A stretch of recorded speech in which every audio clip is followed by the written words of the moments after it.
On this episode of the Bronze Metalist podcast, we talk about Empress Rising by Monolord.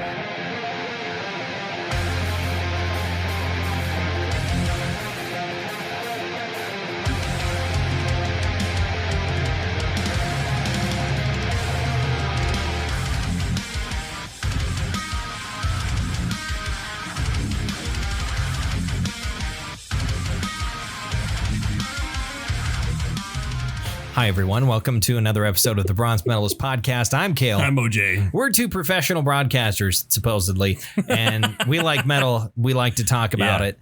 Today, we're kind of getting back into the doom metal trend once again. I've been dragging us back week after week. Which is fine. Because I think I'm going to keep it going next week. So there we go. Doom metal's fucking awesome. So we're going to keep on doing it. We're talking about Monolord. They're a Swedish doom metal band that was founded only in 2013. Right. Well, it's 7 years ago. Yeah, that is true. It's but 7 years ago. They're and the same three people. I mean, they've had a constant lineup. Yeah, they're a fairly new band that has really kind of made a name for themselves over the last few years with a series of really good albums and fucking tone. Oh, that guitar. So much tone. I was actually afraid to touch my phone. I was listening to it because I thought it might saw through my finger. It was just that sharp. It's that sharp and that buzzsaw like. Oh my God, I love that guitar tone. We'll talk more about it in a...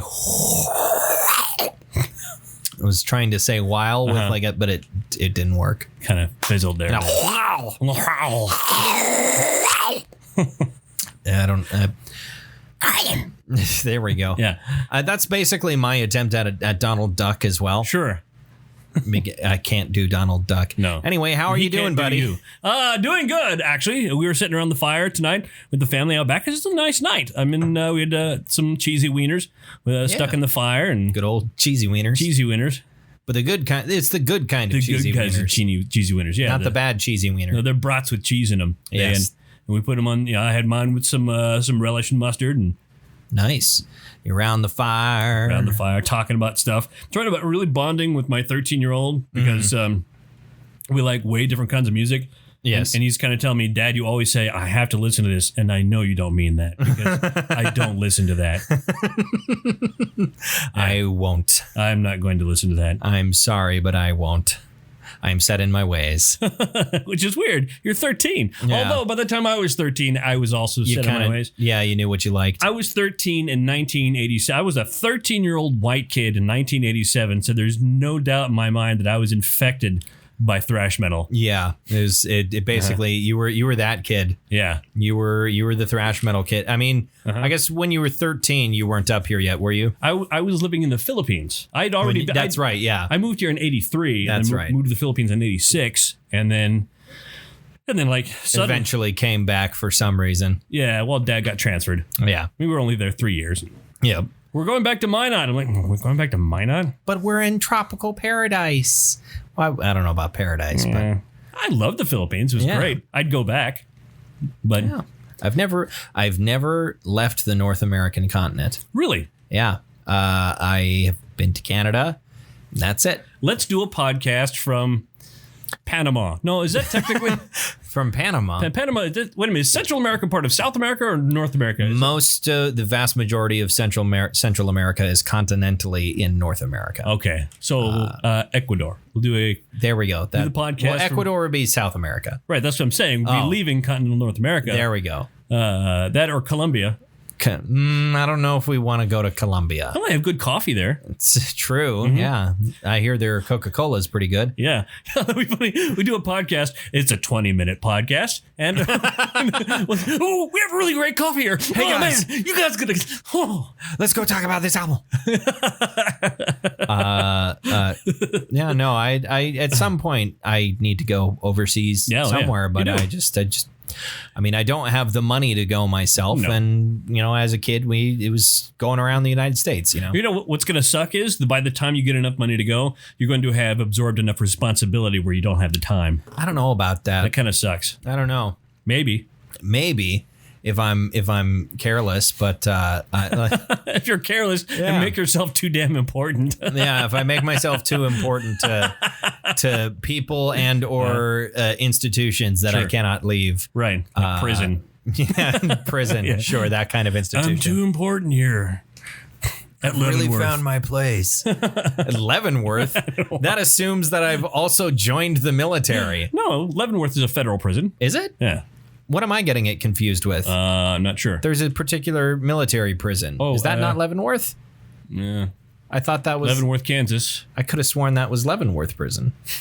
I'm going to look this up. He's going to look that up real quick. Just to prove me wrong, which is fine. I want to be proven some way. Federal prison. Yeah.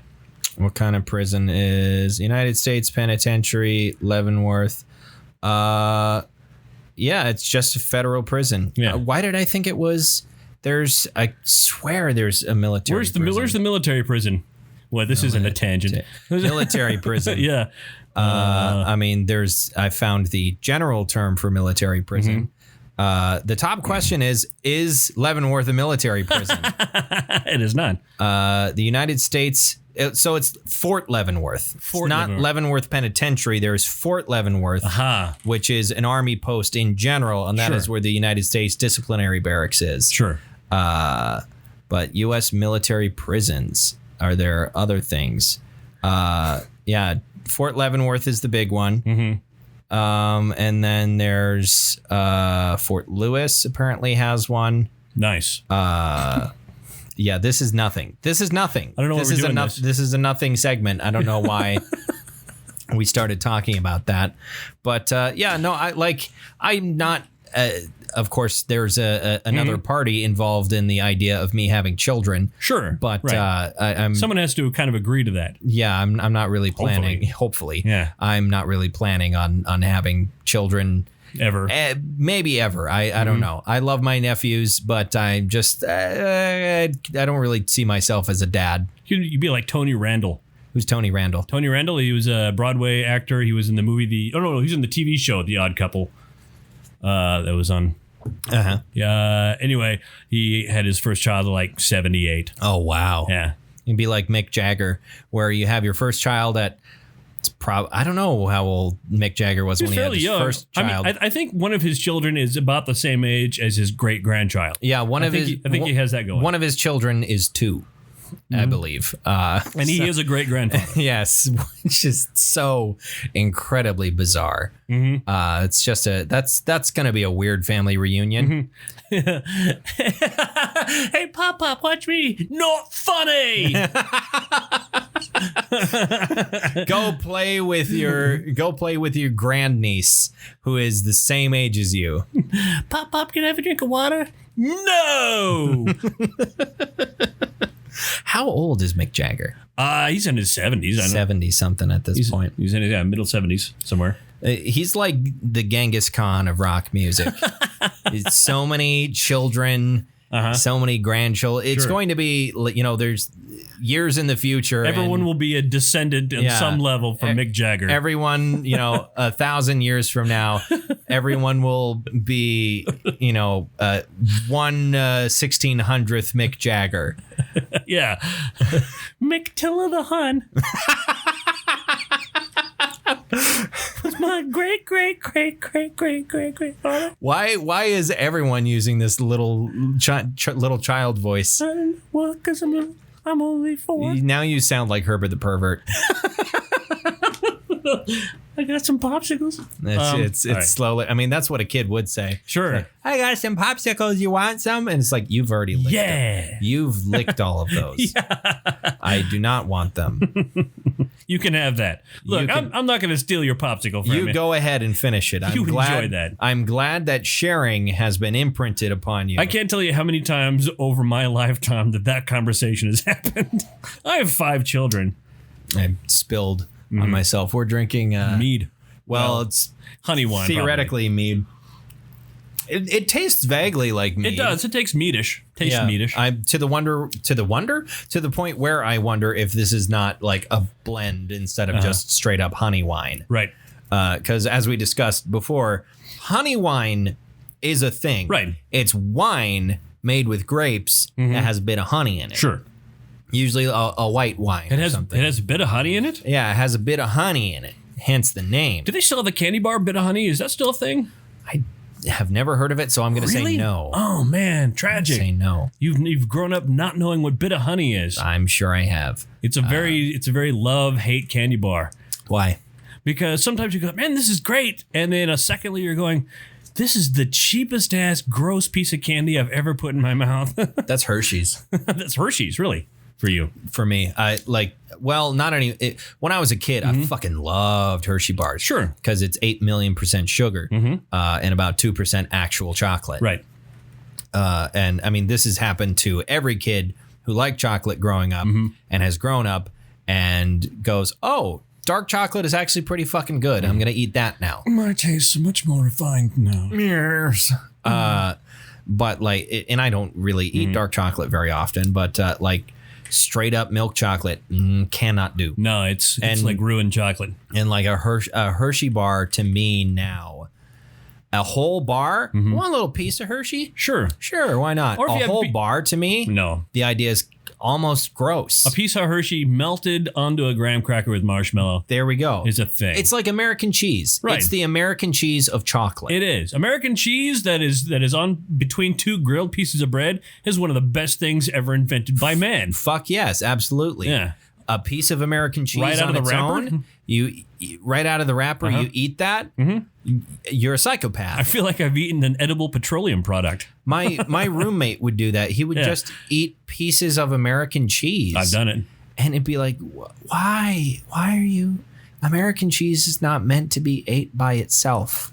No. There's a million other cheeses that it's perfectly acceptable to eat as its own thing. You eat it, you grab a nice piece of sharp cheddar out of the fridge. Fantastic. Take a bite out of that all by its lonesome. And sharp. Yeah. It's great. That's fine. A slice of American cheese, the fuck is wrong with you? A slice of American cheese on a burger, fantastic. Oh my God, it's great. On a sandwich, wonderful. Great. Even a cold sandwich. You got other things going on. It doesn't have to be melty necessarily. Right. There's other things to interact with. A blow me and cheese sandwich? Have you ever had a blow me and cheese sandwich? I don't think I've had a blow me and cheese. What's blow me and cheese? Blow me and cheese? It's a slice of blow me and then cheese and then some sort of a moistening agent, probably. I see. See, the way you said it sounded, I know the joke is blow me. What? What the fuck are you saying to me right now? Oh, you know. But I know that's the joke, but the way you said it sounded like blow-me-in cheese. Yeah, blow-me-in. Which sounds like some sort of alien thing. Right. Like, we get these from the Umbrock cows. Yeah, the blow-me-ins came down with their guns and their fake cheese. And their cheese. And said, here is this new cheese. And the humans ate it and were like, oh, space cheese. I squeezed this from my own chest.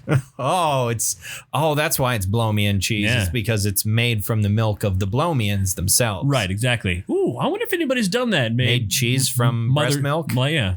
I'm almost... Yes, absolutely someone has done that.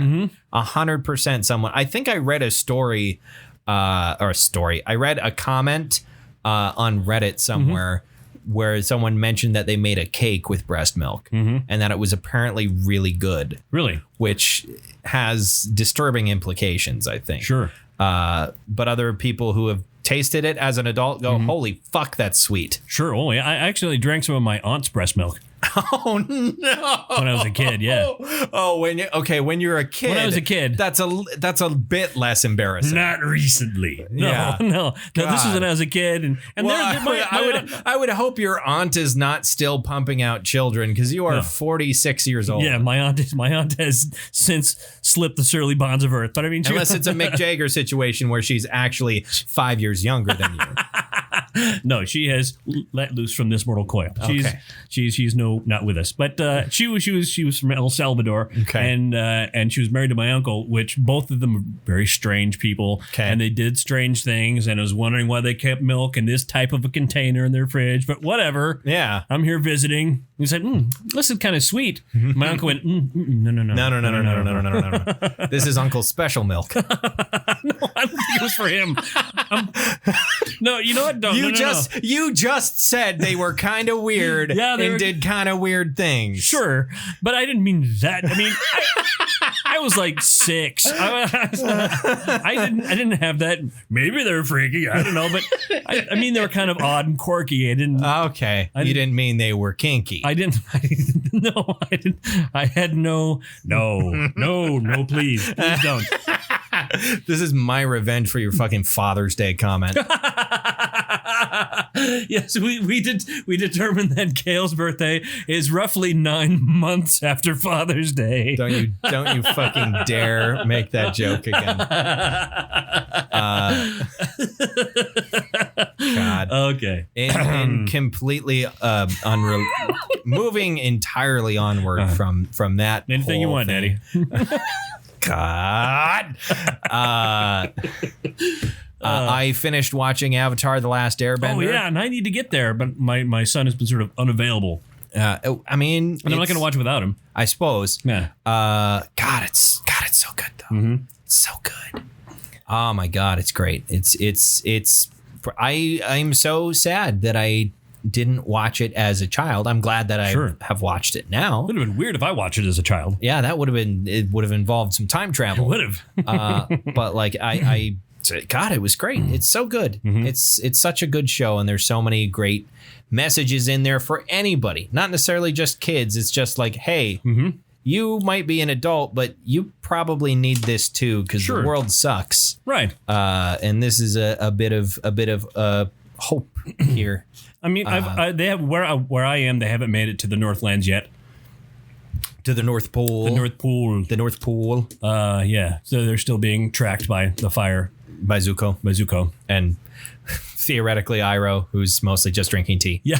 That's really, and sitting in hot baths and shit like that. God, that's my favorite one. Not my favorite episode, but one of my favorite episodes is Iroh, like, just relaxing in a hot spring, completely naked, and then getting captured by some Earth Kingdom soldiers, and then showing them, even though he is a fat old man, he's still he is probably the most powerful firebender in the world, right? But he just doesn't really. He wouldn't fight his brother, right? But like, even without firebending and being completely bound, he still kicks bound and naked, except for I think they put him in a loincloth. Sure. Yeah. He kicks all of their asses, and they're 5 men in the prime of their lives, and here's this like 60, 70-year-old fat man who like completely embarrasses them. They have command of the earth. Yes. They can make the earth do what they want,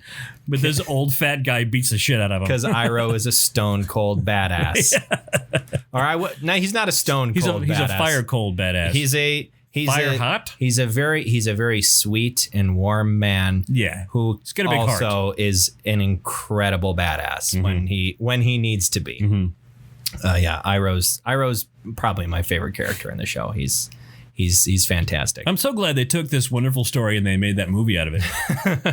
There is no movie. The movie does not exist. Shh. I mean, you haven't gotten to season 2, but if story goes that if people talk about that film too much, the Dai Li will show up. Oh no! Which is a reference you'll get later. Oh no! Yeah. But in any case, like the Spanish painter. Yeah, Salvador Dali. Okay. But supposedly they are going to be making, I think for Netflix, they're going to be making a like live action version of the TV show that features most of the original writers.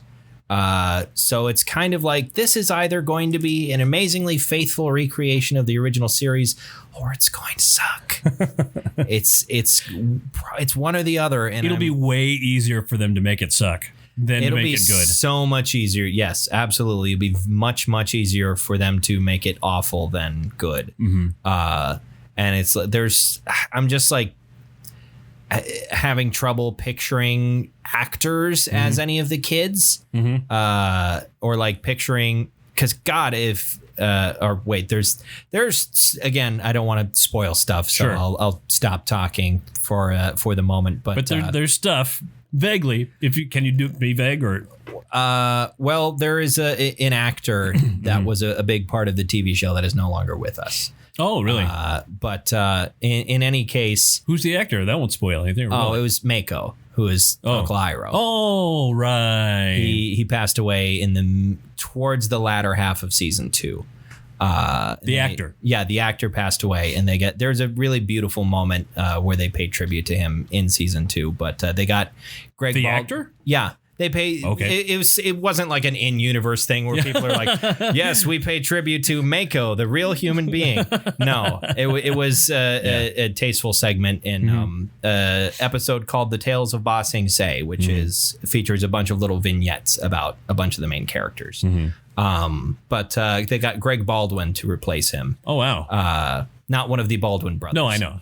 Yeah. But yeah, Greg Baldwin basically did his impression of Mako, which was very good, very faithful, and he has kept on doing it for when Legend of Korra got made, which is a sequel series. Iroh shows up in certain Spirit World segments, and so it's Greg Baldwin. Yes, and it's Greg Baldwin there as well. But it's just like, because if Mako were still alive, sure, he'd be perfect. Just get Mako, and he'll be Uncle Iroh. Sure. In the TV show, but no, he is no longer with us. So I don't know how that's probably not Greg Baldwin. That would probably be weirdly inappropriate. Yeah, just because most of the characters are very, very clearly coded as being Asian, and so it would be much more appropriate to get someone of Japanese or Chinese descent. So who'd you all of the cultures are very mixed. Like, sure, Earth Kingdom is the only one that is clear, like, almost entirely Chinese, whereas the Fire Nation is kind of a mix between Chinese and Japanese. And then the water tribes are kind of a mix between Pacific Islander and Inuit. But I don't know what actors. Because obviously you're going to have a bunch of kids. Sure. I don't know any child actors that are, the appropriate race, I guess. I don't know. For some reason, it comes like Crispin Glover. Sure, Crispin Glover. No. Danny Glover. Danny Glover. I'm getting too old for this shit. Yeah, there we go. Donald Glover. I want a movie that would be great. Danny Glover and Donald Glover appear as father and son. That would be interesting. That would be. Anyway, Danny Glover's considerably older than. That's almost Grandpa's grandson. Yeah, it could be territory there. I think Donald Glover is maybe older than you think he is. Well, he's in his early 30s. I think I want to say. He? Yeah. Well, Dong Lover, right? So when was Community? Community went until 2011, did it? I think so. Donald. Yeah. Donald Glover. How old are you? He is 36. Yeah, 36. And Danny Glover is like 104. He's not that old. No. Danny Glover is 73, which is not that big of an it. My dad is 62. Right. So but he was in his late 50s when you were born. Yeah. Yes. Yeah. That's certainly true. I say as I'm about to take a sip of alcohol. Because Kale is 7. Yes. In any case, we should probably talk about... Let's talk about Monolord. Yeah, let's talk about Monolord now. We've prattled on long enough about other things. Random shit. So Monolord is a Swedish doom metal band from Göteborg. Gutenberg, yeah. Yeah. At least on the Riffpedia webpage. Right, it says Göteborg. Yeah, Göteborg. Hurdy-gurdy-burg.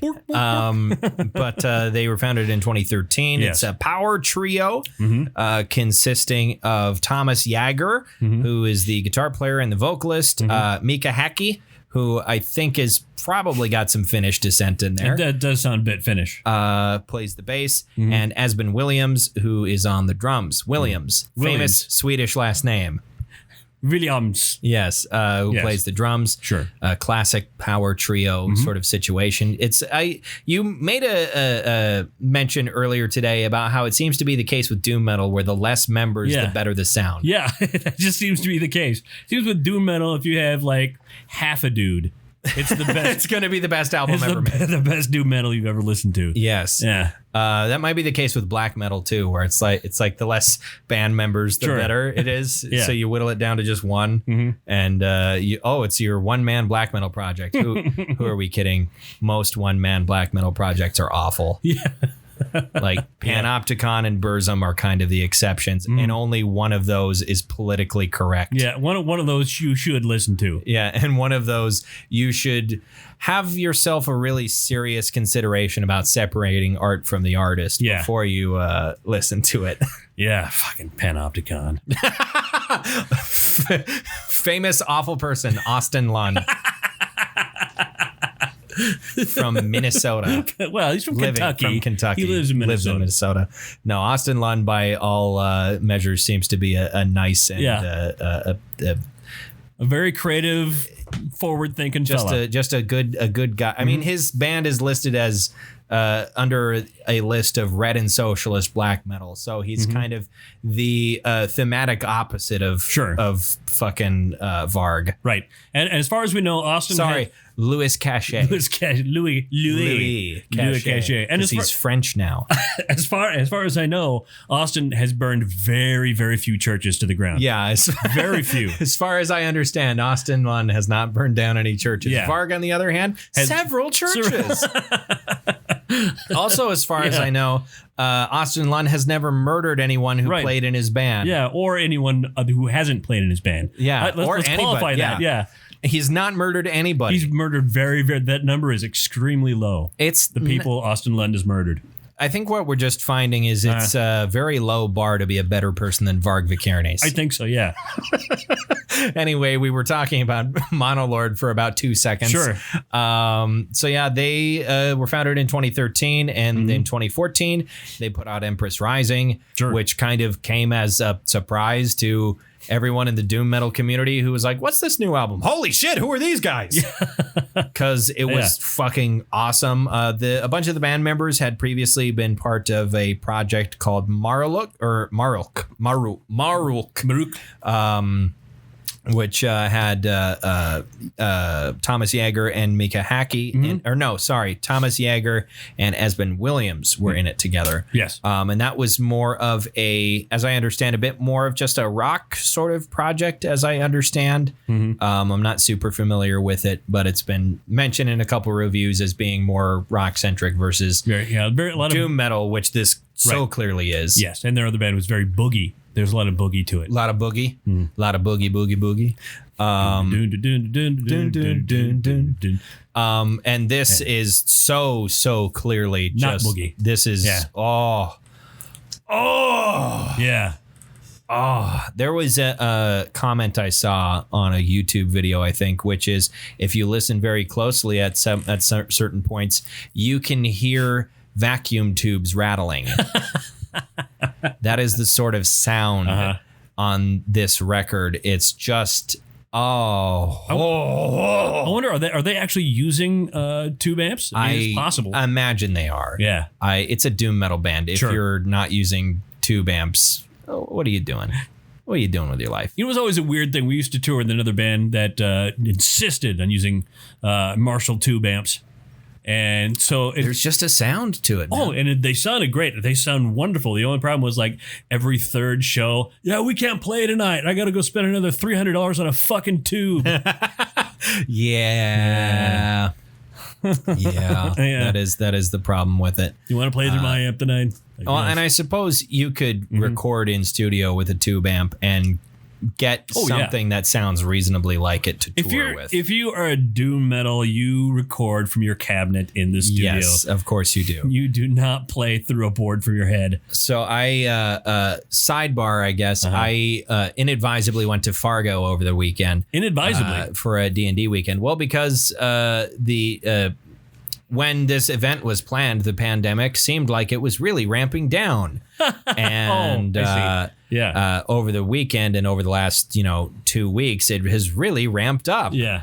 But I console myself with the idea that we're all indoor kids, right? Because we were going there to play Dungeons and Dragons, and none of us are social people. Sure.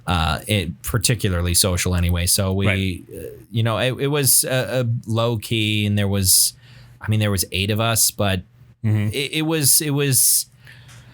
I felt on the way there like, should I be doing this?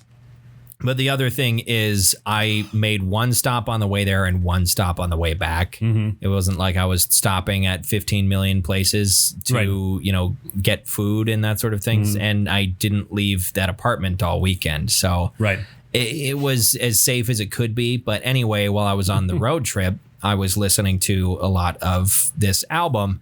And when you play that, I wish I lived out in the middle of nowhere, so I could have a huge set of speakers and just crank this as high as they will possibly go. Yeah. Because this can't be loud enough. Yeah, this album is designed to be played really, really, really fucking loud. My car and like, I don't have particularly good bass in my car. It's just it's just the stereo that my car came with. I guess I've ridden in your car twice. Yeah, it's just the stereo that came in my car and the speakers that came with it, and it was shaking. Just the way that this album was produced, my car was rattling. It was magical. The guitar tone on this is so incredibly beefy. This is just it's gargantuan. It is insane, the tone of this, to the point where that's the main selling point of the album. Almost. I mean, the riffs are great too. The riff, like especially the opening riff to Empress Rising. Holy shit! Like the opening riff to the title track is insane. Fantastic. What's the opening to the album essentially? Yeah. And it's, I mean, kind of the only riff on the song. but I think it's doom metal. I think that was kind of the thing. So, did you like the way that riff sounds? Well, first of all, we're going to play it another 407 times. So I hope you liked it. Yeah, but no, that's why we made this sound like this. Yeah, so you'd like that. Yeah. God, it's just it's like the music equivalent of a really I would say kind of really brutal massage, where it's like, this is not like a Swedish deep tissue kind of thing. Yeah, it's like, this is not pleasant necessarily. This is not this is not tranquil. Right. But it feels good. Oh yeah. You ever had a deep tissue massage? No, I've never had any massage. Really? I've never had a professional massage of any measure whatsoever. Well, I got a baggie of oil out in my car. No thanks. You keep on hitting your pop filter with your hat. I'm sorry. I'm just clumsy. But yeah, I've never had a massage. No. But this felt to me a bit like sitting down in a really rough massage chair. Yeah. Where it's just, and they've got the hard plastic knobs on the inside that rotate and just kind of do their thing. It felt like that. My God, it's amazing. I recommend, by the way, at some point having a deep tissue massage. Yeah, going in for that. That's one of those things where you hear yourself going, because it fucking hurts. A lot. I mean, if you're a masochist, it's probably the greatest thing ever. Because but still, even if you're not, it's still pretty good. Yeah, but like, then if you're a masochist, then every part of it's enjoyable. Sure. But at some point I will need to get. I feel like at some point my body will feel so incredibly broken that I will have no other choice. Sure. But because of all that physical activity you're in. It's not so much about all the physical activity. Yeah. It's about the insane amount of tension I hold in my body at all times. Right. I have to, when I go to bed, I kind of have to remind myself like, hey, stop. Just like relax. Because I don't know how to do that. So I just become limp and become just relax and feel like a wet noodle. There were all 9 of those shots of whiskey. Yep. Yeah. There were several points on the drive to Fargo where I had to remind myself, like, hey, you're not in direct sunlight. Yeah. Why don't you relax that eyebrow just a little bit? Because I tend to. You tend to furrow all the way there. even when I'm inside, I tend to, if I furrow my brow at some point, it tends to stay that way for a very long time. And eventually I'm just like, hey, why don't you just relax that a little bit? Yeah. And stop convincing everyone that looks at you that you're incredibly angry about something. That's also my default expression when I go into grocery stores. Furrow? Yeah. As I just like, because I'm looking for stuff and I just kind of have a furrowed brow all the way through. And I feel like when I'm shopping, I appreciate that because it makes me look less approachable. Right. You should also affect a nice orcish underbite. Yeah, but like I'm looking for flour tortillas. Where is your chamomile tea? But I've always enjoyed looking somewhat unapproachable. Sure. In general, because especially if you're in a place where there's a lot of kiosks. Sure. And people that will look at you and think he probably wants to buy something. Hey, well, you wear headphones everywhere you go. That is also that helps true as well. Yes, I also do wear headphones everywhere. But yeah, I guess if you want people to leave you alone, just make yourself look pissed off, even if you're not. I like this one right here. This is the crazy eyes. Yeah, in the grocery store. Just this guy's on meth. I'm not going to talk to him. But I go for the I'm pissed off, leave me alone, which usually works. People often do not approach me. I just have to also remind myself, and I did this yesterday when I went grocery shopping, especially since I'm wearing a mask, it's just this up here. Right, just so the people eyes. see that and they're like, oh, he's really pissed. Right. I had to remind myself once I got to the checkout line, hey, try not to look so angry and be nice to this other person who probably has to deal with a bunch of assholes all day long. You know, if you lower your voice to just a very calm whisper, that'll help too. Hello, I'd like to purchase some of these goods. Will you please bag my milk? Well, I'd like the milk in a bag.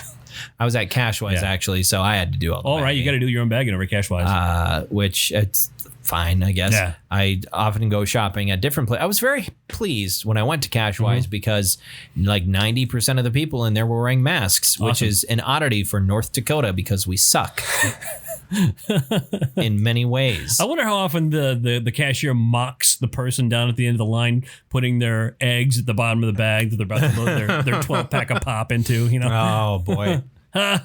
You don't know how to... You're not a grocery store bag. Yeah, never mind. It's okay. It's all right. We can't stay on topic this episode. And that's, we can't. That's Monolord, okay, I guess. Monolord. This is a great album. Yeah, this is great. What did you like? What are some of your thoughts? Well, the songs are very, very long, but you know what? It didn't feel that way. I mean, I'm consciously aware they were long because of what I was doing. You know, I was looking at my phone. Wow, Jesus Christ, this song is 13 minutes long. I think Empress Rising is the only one that gets anywhere close to outstaying its welcome. Yeah. Empress Rising could do with being about one, tempted to call it a verse, about one verse shorter. Yeah. Considering that the verses are about 2 minutes long. Yeah. It could do with being one segment shorter, I think. And it'd be a bit easier to digest and you get all the same effect. I think Icon was probably my favorite song on here. I'm a real big fan of the opening track. Oh, Empress Rising, yeah. Yeah. Yeah, it's great. What was the last song on this as well? I like the closing track too. Yeah. What the hell was the name of the closing song? I don't know why I don't have something with the word waste in it. Yeah, I don't have Spotify on my laptop right now. I keep on telling myself, "Oh, hey, download Spotify on your laptop," but I forget.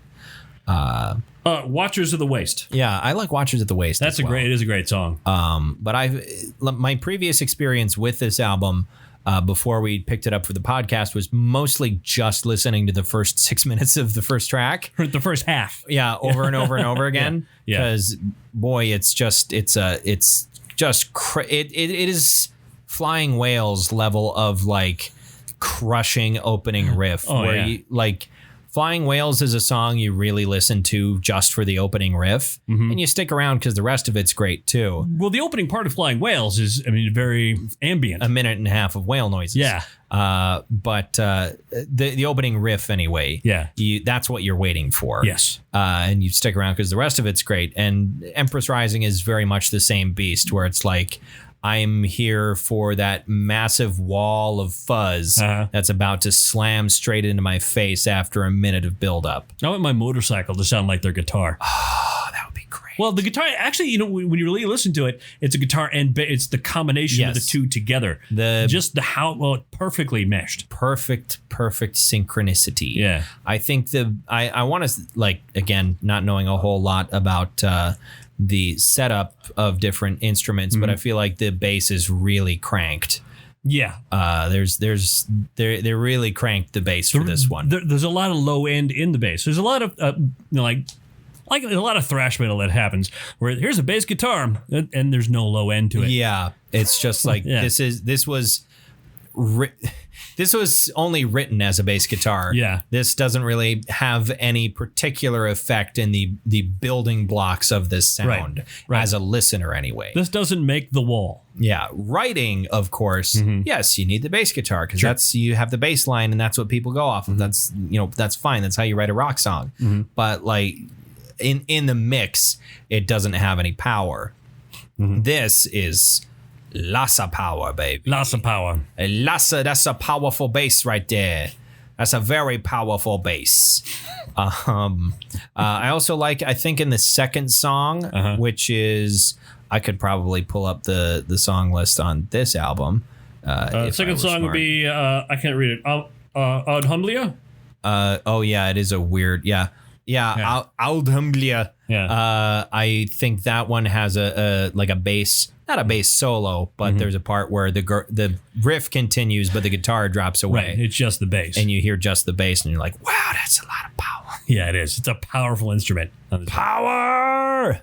I really love, I love bass. I really like bass as an instrument, and I appreciate it so much when it gets to shine on its own and it has a place in the band beyond, well, of course we have to have a bass guitarist, like where it really seems to get the attention it deserves. Not just as a backing instrument. Yeah, then you've got bands like Meshuggah where there is no bassist and has never been. Forget there's not a bass player in Meshuggah. Yeah, there's no bass player in Meshuggah because they have 8-string guitars.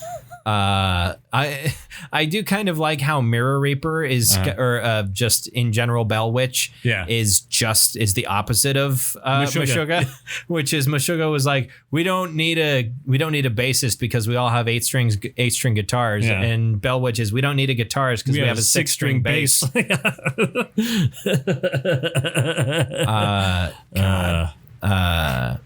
But yeah, I listened to all of Mirror Reaper again on my way to Fargo, and it went by surprisingly quickly for an 83-minute album because that's a 4-hour drive. Yeah. So do you think this slaps? Slap? Nah, it's not the right word. No. It's not the right word for it. This is amazing, but it doesn't slap. It what's the word for it? It chugs. It maybe. It drills. It saws. I'm thinking drill. I think is closer to the right feeling, but it's like a really big drill. A really big drill. It's the drill they use to make subway tunnels. Yeah, that kind of drill. It's that kind of drill that doesn't move very fast. No, but it's got a lot of horsepower. Yeah, it takes a lot of dirt out of the way. Yes. And it even in behind it, it's putting up the concrete, segments on the inside of the tunnel that it's building as it goes along. Those machines are cool as hell. Couldn't really find a score for this from like any sort of big outlets because this album is still vaguely sort of underground. Monolord in general is still kind of more of an underground band. They don't have a Wikipedia page. They don't have a huge presence in metal in general. They have a huge presence in doom metal these days. They've become like they're one of the biggest new doom metal bands out there. I think slowly what I've begun to find though is, as I've explored doom metal more and more over the last year, is that it is not as the genre itself is not as old as I thought it was, in the sense that like when I first think of doom metal, I think of Sleep. Which these guys owe a lot to Sleep, I feel like. Just stoner doom in general. Sure, I mean the vocal effects and everything else like that, very Sleep-like. But you think of Sleep, you think of Candlemass, you think of Electric Wizard, you think of bands that have been around for a while. Right. But what I'm beginning to find Solitude Aeternus. or Candlemass and stuff like. What I'm beginning to find is that there's a lot of newer bands founded in the last 15 years that are really fucking crushing it. Sure. And that's Bellwitch, and that's Monolord, and that's Chemist. Like, they're Chemist, Jesus, fucking crushing it. Yeah. And I appreciate that. I'm so glad that kind of decided, like, oh, hey, let's try this doom metal thing in the last year, because it was one of the only genres left that I hadn't really listened to of my own accord. I guess power metal is a different sort of bastion of, like, which we are going to get into Keeper of the Seven Keys, either one or two at some point. What's the band there? Halloween. It's going to happen. I mean, we could at probably some point, part two. Part two is better than part one. But am I going to know what's happening? Are you going to know what's happening? Yeah, because it's part two. If I haven't listened to part one, how will I know what's happening? You won't have the continuity. Yeah. It's like jumping in at season 8 of Game of Thrones. Sure. The best season.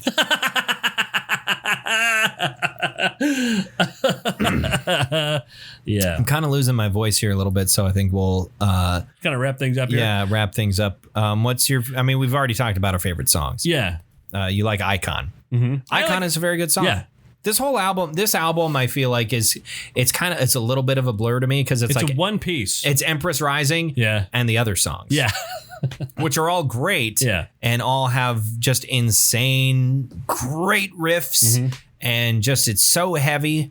But it tends to get lost behind that first song just being so fucking amazing. And again, it's kind of like with From Mars to Sirius, where it's like, it's an amazing album. It's a wonderful piece of art, but I just want to listen to Flying Whales right now. Sure. The other thing that I do listen to off of From Mars to Sirius that I think needs more attention is Global Warming. Oh, wow, that's a great song too.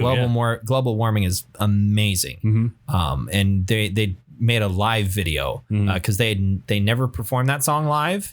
And last year sometime they released a video on YouTube of them performing it live in studio. And I think they performed it live in concert since then, but they did it live in studio, and it's amazing. Get chills from that song.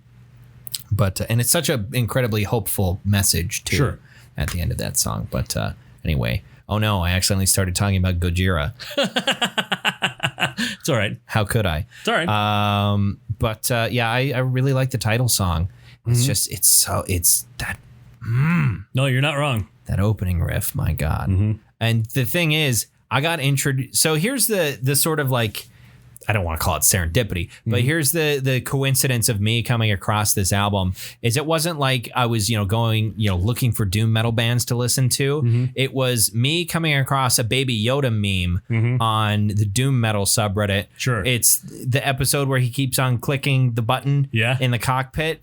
And every time he would click the button, it was like the ambient sort of opening notes to Empress Rising. And then the last time when the ship starts shaking, it's the full opening riff.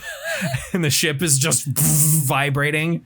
And I saw that and I was like, that sounds amazing. I have to listen to that. Yeah. And it was a fucking Baby Yoda meme. So how did you figure out what it was? Was it the comments? Yeah. So it's like, what fucking song is this? And someone's like, this is Empress Rising by Monolord. It was like, I will listen now. So I did, and it was amazing. I give this album. Wait, hold up. What medal do you bestow upon this album? Like Maz Kanata to Chewbacca. While I was listening to it, I was thinking, I get this as silver.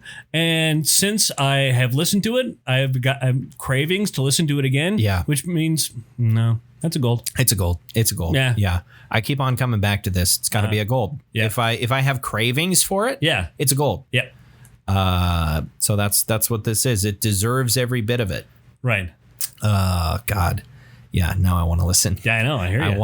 I gotta listen to that opening riff. Is like fucking crack, man. I don't know what it is. I don't know what it is. I mean, I kind of know what it is, but I don't have the vocabulary to describe it because I don't know how music works. Anyway, next week, what are our plans? Next week, we're gonna stick. Well, it's sort of doom sludge experimental from 1994. Okay. When the Kite String Pops. Oh, by Acid Bath. Okay. A band that you've met in person. I have. Yeah, Sammy Douay played through my my cabinet. You know, and you realize what, after Acid Bath broke up, you realize what he went on to do, don't you? Murder a bunch of people. He did not. No, he formed a little band called Goat Whore. Oh, my God. Okay. Yeah. I like Goat Whore. Goat Whore's great. It's a weird thing to say, but yeah. Weird way to say. I love that band, Goat Whore. Yeah. Oh, my. I have a poster of theirs in my bedroom. Yeah. But yeah, that's I had no idea that's what he went on to do. They're both from Georgia somewhere. Louisiana. They're from Louisiana. Yeah, you're right. They're from Louisiana. Hell yeah, I'm down for it. That's the cover of the album is an Ed Gein painting. No, John Wayne Gacy. John Wayne Gacy. Which I always get them confused. By the way, the singer Dax never really approved of that for some reason. I mean, it's a genuine piece by a serial killer, right? So. And you know, and they say that, but and then they went on to like all their shit was just.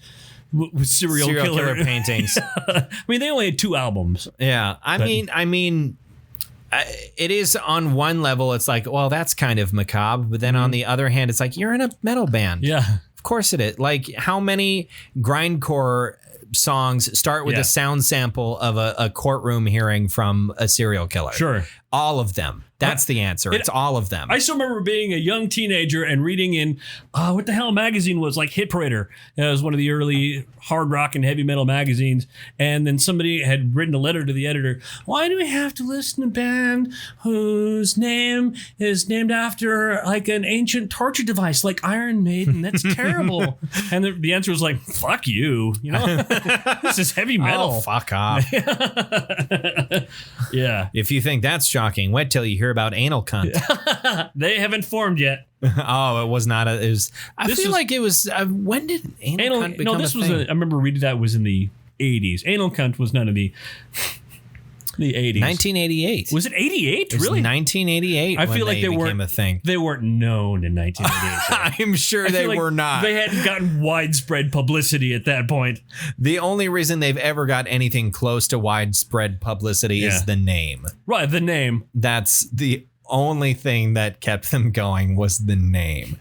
And I guess maybe antics, because on a similar level to someone like Punk shits on stage, throws shit at people. My God, what the fuck is his name? Why am I spacing it? Oh no, we've both lost all cred. He died of a drug overdose. That actually doesn't narrow it down. At a party. His G.G. Allen. There we go, G.G. Allen. Jesus, good Lord. What's wrong with us? Crap, I don't know. But yeah, Anal Cunt was the G.G. Allen of metal. Yeah. Basically. Essentially. Seth Putnam. Hey, Seth Putnam wasn't right about very many things, but I think he had a point about Chris Barnes.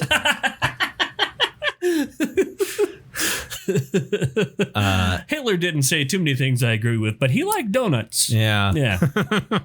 Ironically, there is also that AC song, Hitler was a sensitive man. Yeah. So, yeah, Seth Putnam didn't have a lot of very good points, but which, by the way, anytime I've been cruising around television and somehow landed on a rerun of Saved by the Bell, and they talk about AC Slater, I mean, it always that's what you think of. That's what I think of. What AC might stand for. Okay, so anyway, next week when the Kite String Pops by Acid Bath, I'm excited for it. Until that episode comes out, why don't you head on over to our feed on your Apple device, on your podcast app, and subscribe to that, or whatever they call it on that service. And you could do the same thing on Libsyn if you're not a Apple user.